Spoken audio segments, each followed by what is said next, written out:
बोल सियावर रामचंद्र भगवान की। और कल की कथा बड़े सुंदर स्थान पे पहुंची थी। भगवान शिव कहते हैं कि माघ महीने में मकर स्नान होता है। मकर मतलब माघ का मास, जिसमें एक महीना जितने तीर्थ हैं सारे तीर्थ प्रयागराज में चले जाते हैं। और बताया कि प्रयागराज में संत महात्माओं की भीड़ लग जाती है। और इसी प्रयागराज में श्री भरद्वाज जी की एक सुंदर सा आश्रम है, कुटिया है। और वहीं पे बड़ा सुंदर सत्संग होता है, राम कथा का सत्संग होता है। और इसी बीच भगवान महादेव माता जगत जननी जगदम्बिका को लेकर के आ जाते हैं। और पूरा माघ भगवान शिव वहीं पे विराजमान होकर के सत्संग सुनते हैं। महादेव भी सत्संग के लिए तरसते हैं। सत्संग ऐसी चीज़ है, और जब अपने भक्तों पे कृपा करते हैं तो सत्संग देते हैं। और महादेव जी कथा को सुनने के बाद, अच्छा, राम कथा से जिसका प्रेम भर जाए, किसी भी कथा से, हरि की कथा से जिसका प्रेम भर जाए, तो समझो उसने हरि की कथा को समझा नहीं विशेष रूप से। जब इंसान समझ जाएगा तो इससे पेट नहीं भर सकता है, मन नहीं भर सकता है। जैसे कहते हैं ना, कुछ अच्छी चीज़ जब बनती है हर बार नया लगेगा, और हर बार ये लगेगा कि बहुत जल्दी ख़त्म हो गया, थोड़ा समय और होना चाहिए।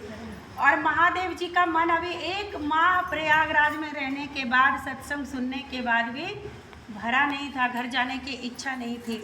ऐसी स्थिति में कहाँ चले गए? एक और नए भक्त महादेव जी के थे, कुभंज ऋषि।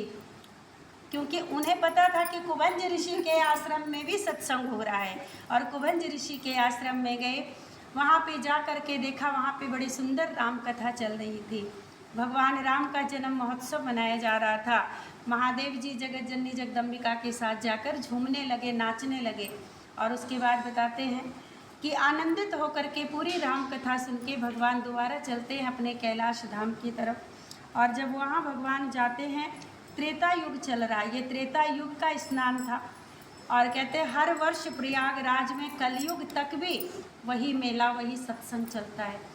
आज भी आप देखते हो प्रयागराज में जो संत, जो नागा बाबा आपको दिख जाते हैं, पूरा साल वो कहाँ रहते हैं किसी को अता पता नहीं है। कुभंज ऋषि के आश्रम से भगवान अपने निज धाम को कैलाशपुरी को जाते हैं माँ जगत जननी जगदम्बिका के साथ। और रास्ते में क्या देखते हैं कि हरि रघुवंश लीने अवतारा, राम जी ने अवतार लिया है। और राम जी की लीला कहाँ तक चली है? सीता माँ का हरण हो गया है।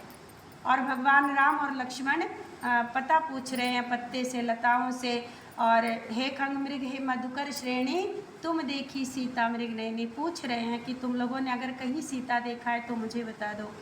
और ऐसी दशा में भगवान शिव अपने आराध्य को जब देखते हैं तो ये बड़ी अद्भुत गति है। ये उदाहरण दिया तुलसीदास जी ने। जैसे एक कन्या का जब विवाह होता है और जब विदाई का समय आता तो उस कन्या के हृदय में खुशी भी होती है और परिवार से बिछड़ने का गम भी होता है। और कहते हैं कि ऐसी ही स्थिति आज भगवान शिव की थी, उस कन्या की तरह। क्यों? क्योंकि अपने आराध्य को पहली बार इतना दुख में देखा था। और दूसरी खुशी ये थी कि मुझे मिल गए हैं। तो अब अच्छा, किसी अपने को जब दुख में देखा जाता है तो मन करता है हृदय से लगा लिया जाए और सांत्वना दिया जाए कुछ। महादेव जी भी चाहते हैं कि मैं हृदय से लगा लूं और इनको सांत्वना, मतलब क्या ही देना, उन्हें तो पता ही ये भगवान है, पर बताया हृदय से लगा करके इनको मैं एक बार अच्छे से करीब से आकर मिलना चाहता हूँ। पर फिर सोचते हैं कि हरि ने जो अवतार लिया है गुप्त रूप में लिया है। संसार के, धरती के लोगों को नहीं पता ये भगवान है। ये राजा दशरथ के पुत्र बन के आए हैं। और दशरथ सामान्य व्यक्ति थे जैसे हम और आप हैं। तो बताया कि ऐसे संत के घर में, राजा दशरथ के घर में, मानव के घर में भगवान ने जन्म लिया और उन्हीं के पुत्र के रूप में दुनिया जानती है। और जब मैं अपना ये सर्प लपेटे और महादेव बन के जब मैं धरती पे उतर जाऊंगा तो संशय लोगों को सच्चाई पता चल जाएगी। अच्छा, अब कहते हैं खुशी भी है, हर्ष भी है। पहली बार पार्वती माता ने अपने पति की ऐसी दशा देखी है, जो हंस भी रहे हैं, खुशी भी है, चिंता भी है, आतुरता भी है, बेचैनी भी है। कुछ समझ ही नहीं पा रहे हैं कि ये कौन सी स्थिति में चल रहे हैं। और उसके बाद मन ही मन सोच रही हैं। और पति और पत्नी, बताया रिश्ता वही है जो बिना बोले समझ में आ जाए। बोल के समझाया तो फिर क्या समझाया। महादेव जी समझ गए क्या सोच रही हैं। कहते हैं देवी ये वही राम है जगतवाद्य जगदीशा, ये वही जगदीश हैं जिसकी जगत वंदना करता है। और अभी हाल में जिनकी कथा तुम सुन के आ रही हो कुभंज ऋषि के आश्रम में, भरद्वाज ऋषि के आश्रम में, ये वही राम है। अच्छा, अब स्त्री का एक धर्म बताया, कहीं संशय हो तो भी पति से जबान मत लड़ाइए, उसको सोचिए, गंभीरता से विचार कीजिए।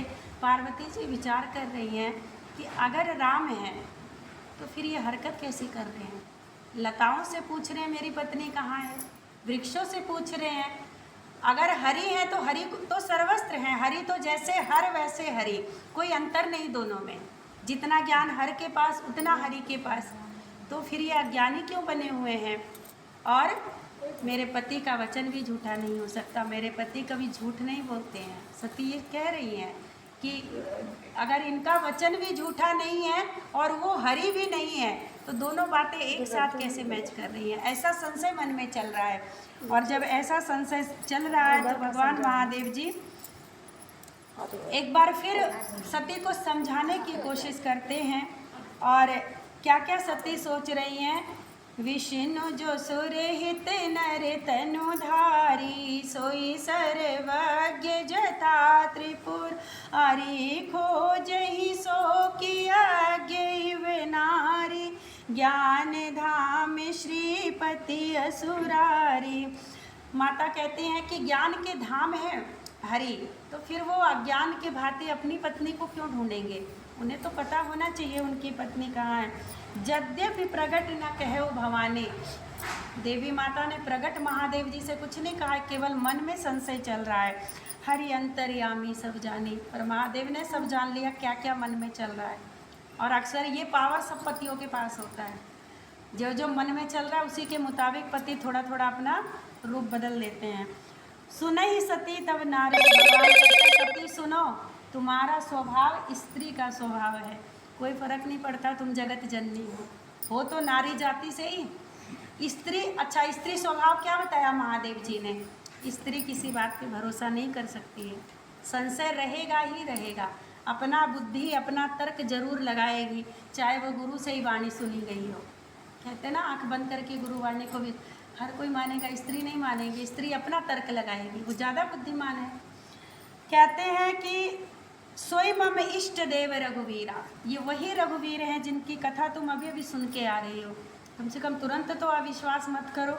और कहते हैं बहुत बार नाना प्रकार से समझाया और बोला देख सती, वही राम अवतार लेकर के अपने भक्तों के लिए रघुकुल मणि धरती पे आए हैं और ये लीला रच रहे हैं।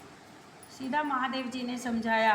पर कथा कहती है लाग नाउर उपदेश, यद्यपि कहाँ शिव बार बहु, बार बार शिव पत्नी को समझाने की कोशिश करते हैं। और कहते हैं यहाँ पे तो बात जा रही है पर यहाँ नहीं आ रही है, यहाँ से फिर ऊपर हो जा रही है। सती कहती है नहीं, आँखों से देख रही हूँ मैं। अच्छा, दोनों बातें हैं, पति झूठ भी नहीं बोल रहे हैं, आँखों से देख रही हूँ तो ये सत्य भी नहीं हो सकता है। ये वो पत्नी सोच रहे हैं जिसका पति सत्यम शिवम सुंदरम है, तो समाज के पति पे कोई पत्नी कैसे भरोसा कर लेगी जो दिन में झूठी झूठ बोल रहा है। और जब ऐसा सत्य का रूप भगवान महादेव जी ने देखा तो बेहस मतलब हंस करके क्या कहते हैं कि हरि की माया बड़ी बलवान है, जो जगत जननी को भी आज नचा रही है। और भगवान एक सुंदर बात कहते हैं जो तुम्हारे मन अति संदेह हो, अगर इतना ही संदेह है, नहीं विश्वास हो रहा है, तो भगवान कहते हैं तो एक काम करो, तुम अपने हिसाब से जाके परीक्षा ले लो। अगर मैं अब और कोई रास्ता भी तो नहीं है, अगर समझाए से विश्वास नहीं है तो भैया अपने बुद्धि विवेक से चल लो जैसे भी। और कहते और तब तक मैं बट वृक्ष के नीचे विश्राम करूँगा, तुम्हारी इस परीक्षा में मैं साथ नहीं दूँगा, मैं वहाँ नहीं जाऊँगा। तुम अपने बुद्धि से, क्योंकि तुम्हें ये ना लगे कि पति हैं, अगर ये ना होते तो मैं किसी और तरीके से ले लेती। भगवान ने पूरी छूट दे दी कि अपने बुद्धि विवेक से तुम परीक्षा लो, मैं यहीं पे विश्राम करता हूँ। सती चली गई, मन में सोच रही भाई अब क्या करूँ, अब तो मुझे मौका मिला है, कैसे परीक्षा लूँ कि मुझे ये पता चल जाए कि ये राम नहीं है, फिर मैं शिव जी को जाके समझाऊँगी। अच्छा, सती कहती है मैं समझाऊँगी जा कर के। और यहाँ शंभु कहते हैं क्या, यहाँ शंभु अस मन अनुमाना, इधर शिव जी ने मन में अनुमान लगाया कि हे दक्ष सुता, अब तेरा कल्याण नहीं है, क्योंकि तू हरि से पंगा लेने गई है, तू हरि का मतलब परीक्षा लेने गई है। और जिस दिन कोई भी भक्त अपने भगवान की परीक्षा लेने लगेगा, उस दिन फिर क्या होगा, उसका तो भला नहीं हो सकता है। और कहते हैं सबसे सुंदर बात कहते हैं, यदि मेरे कहने से भी तेरा मन का विश्वास नहीं जमा, तो फिर विधि विपरीत भलाई नहीं। कोई भी व्यक्ति यदि विधि मतलब भगवान के बनाए हुए नियम के विपरीत जाएगा, तो उसमें उसकी भलाई नहीं हो सकती है। और कथाएं क्या सिखाती हैं कि क्या नियम है, क्या कायदे हैं, कैसे हमें चलना चाहिए। जीवन तो दे दिया भगवान ने, पर कथा बताती है हमें कैसे चलना चाहिए। और अगर हम वैसे दुर्भाग्यवश नहीं चल पाए, तो जैसे दक्ष सुता का कल्याण नहीं है। दक्ष सुता तो बड़ी पावरफुल थी भाई, महादेव की धर्मपत्नी थी, सृष्टि की माता थी वो, तो जब उनका कल्याण नहीं तो साधारण स्त्रियों का, पुरुषों का कैसे। और राम जी बड़ी सुंदर बात कहते हैं, हुई है सोई जो राम रच राखा, को करी तरक बढ़ावहीं साखा, अस कही लगे हो जपन हरि नामा, गई सती जहाँ प्रभु सुख धामा। और शिव जी कहते हैं कि होगा वही जो राम जी ने रच रखा होगा। सबके भाग्य में राम जी लिख के देते हैं, तो जो भी कुछ लिखा होगा वही होगा। तर्क वितर्क और ज़्यादा प्रयास, ज़्यादा हाथ पैर मारने से कुछ नहीं होता है। ये परम सत्य है, ये चौपाई हर मनुष्य के जीवन में खरी उतरती है। सबके जीवन में वही होगा पूरा। कहते हैं जन्म से लेकर मृत्यु तक का ड्रामा पूरा लिखवा के आए हो। तो अब आप चाहो कि ड्रामा बदल दिया जाए, तो आपके चाहने से नहीं बदलेगा। तो बताया, अगर एक भक्त बोला कि अगर ड्रामा बदलेगा नहीं तो भक्ति क्यों करें, बोला भक्ति इसलिए करें कि उस ड्रामे में अच्छा किरदार निभा पाओ।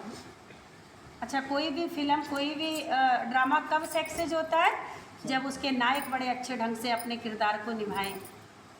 तो हम तभी निभा सकते हैं जब इनकी कृपा होगी। और कहते हैं कि भगवान कहते हैं कि जो राम ने लिखा होगा वही होगा। इधर इधर पार्वती मैया क्या कहती हैं, कहते हैं कि अब क्या किया जाए, पुण्य पुण्य हृदय विचार, बार बार हृदय में मंथन करते हुए कहती हैं क्यों ना मैं इनकी पत्नी का ही रूप धारण कर लूं। अगर ये ज्ञानी होंगे तो समझ जाएंगे, अज्ञानी होंगे तो खुश हो जाएंगे, दोनों बातें होंगी। और पुण्य पुण्य हृदय विचार कर धरि सीता कर रूप, जगत जननी माँ ने सीता मैया का रूप धारण किया और राम जी से आगे आके ऐसे चल रही हैं कि वो राम जी देख ले उन्हें। राम जी से आगे आती हैं और लक्ष्मण ने देखा। अच्छा, लक्ष्मण भी कोई साधारण थोड़े हैं, शेष जी हैं। देखते हैं उमाकृत वेशा, कि उमा ने सीता का वेश बना रखा है, लक्ष्मण जी सोच रहे हैं। और चकित भय भ्रम हृदय विशेषा, चकित हो गए कि ये क्या बात है, पार्वती जी ने सीता का वेश, भाभी का वेश क्यों बनाया। और भ्रम भी है और चकित भी है, दोनों बातें हैं। और कुछ कह नहीं सकते हैं, बड़े भैया का डर है। आज का छोटा भैया होता तो क्या करता बड़ा भैया चुप ही रहता, छोटा भैया सब निपटा देता। पर लक्ष्मण जी कुछ बोल भी नहीं पा रहे हैं, बड़े भाई का इतना डर है।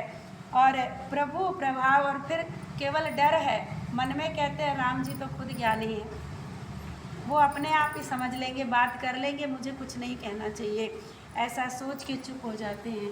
और इधर सती कपट जाने सुर स्वामी, सती ने जो लीला की, जो कपट करना चाहा, जो भगवान के साथ परीक्षा लेनी चाहिए, सुर स्वामी मतलब जगत के मालिक ने वो जान लिया। और क्योंकि सब दर्शी सब अंतर्यामी, सबके हृदय में है, सबके हृदय को जानने वाले हैं। कहते हैं राम वो हैं सुमिरत जाहि मिटहि अज्ञाना। राम राम का जब आप जाप करते हो तो आपके हृदय में ऑटोमेटिक एक दीपक जल जाता है, ज्ञान का दीपक, इसीलिए नाम का जाप होना चाहिए। और सोई सर्वज्ञ राम भगवाना, ये वो राम हैं जिनके सुमिरन से ज्ञान का दीपक जलता है। आप बाहर दीपक जला सकते हो, अंदर तो राम नाम ही दीपक जलाएगा। और कहते हैं सती की न चाहता हूँ दुराई, 2 मिनट बस ये वाला निपट जाए। कहते हैं देखा नारी स्वभाव प्रभाव, ये वो सती हैं जो हरि के साथ भी छुपावा करना चाहती हैं, छलावा करना चाहती हैं। महादेव जी कहते हैं यही स्त्री स्वभाव है, स्त्री किसी को नहीं बख्शने वाली है। और कहते हैं निज माया बल हृदय बखानी, और अपनी ही माया को राम जी बखान रहे हैं कि बाहर मेरी माया। और बिहस करके राम जी क्या कहते हैं, सबसे पहले हाथ जोड़कर प्रभु कीन प्रणामो, सीता रूप धारण किए माँ जगत जननी को हाथ जोड़ के प्रणाम करते हैं। और कहते हैं मैं दशरथ पुत्र राम, अपना परिचय देते हैं। कहते हैं मैं दशरथ पुत्र राम, और कहो बहोरी कहाँ वृषकेतु, हे माता पुनः बोलिए महादेव जी कहाँ हैं। बड़ी सुंदर बात कहते हैं, जान लिए। और इसीलिए आपको रोका भी था कि हंस के जाओ कथा में। और कहते हैं विपिन अकेली फिरो के ये तो, अकेली कहाँ आप फिर रही हैं। अच्छा आज के युग में तो अकेली जाना बड़ी अच्छी बात है। आपकी पत्नी समझदार है, ये परिचय अगर अकेली घूम रही है तो। लेकिन बाकी युगों में स्त्री को अकेले नहीं घूमने दिया जाता था। शादी नहीं हुई है तो उसके पिता और भाई साथ रहेंगे, शादी हो गई तो पति रहेगा, और जब पति भी थोड़ा अपने कामों में उलझ गया तो पुत्र रहेगा, और कोई ना कोई साथ रहेगा। अकेली स्त्री कहीं नहीं जा सकती। राम वचन मृद ब्रूढ़ सुन, राम जी ने कुछ उनसे पूछा नहीं। अच्छा आज का मनुष्य होता तो कहता आपने सीता का वेश क्यों धारण किया, कुछ नहीं पूछा, केवल अपने पिता का नाम लिया, अपना नाम अपना परिचय, और बोला कि हे माँ आप कहाँ अकेली घूम रही हैं, महादेव जी कहाँ हैं। और ऐसा गूढ़ वचन सुन के सती जी लजा जाती हैं, संकुचा जाती हैं और डर भी जाती हैं, कुछ नहीं बोलती हैं, सीधे पीछे मुड़ के महादेव जी के पास चल देती हैं, कुछ बोलती ही नहीं हैं। और अब जब ऐसा करती हैं तो राम जी कहते हैं अब ऐसे तो नहीं जाने दूंगा। राम जी उनसे आगे आते हैं, आगे के मार्ग में देखते हैं कि राम जी, सीता जी, लक्ष्मण जी सुंदर वेश धारण करके उनसे आगे आगे आ रहे हैं। अब सोच रही हैं अभी तो वहाँ छोड़ा था, अब आगे कहाँ से आ गए। और उसके बाद देखते हैं अनेकों चतुरानन, अनेकों गणेश, अनेकों मतलब राम जी का पूरा विस्तार स्वरूप, अनेकों कृष्ण, अनेकों शिव उनको दिखाई दे रहे हैं। सभी तो मतलब डर के माता वहीं बैठ जाती हैं, जाएं तो कहाँ जाएं, आगे भी राम पीछे भी राम, इधर भी राम उधर भी राम।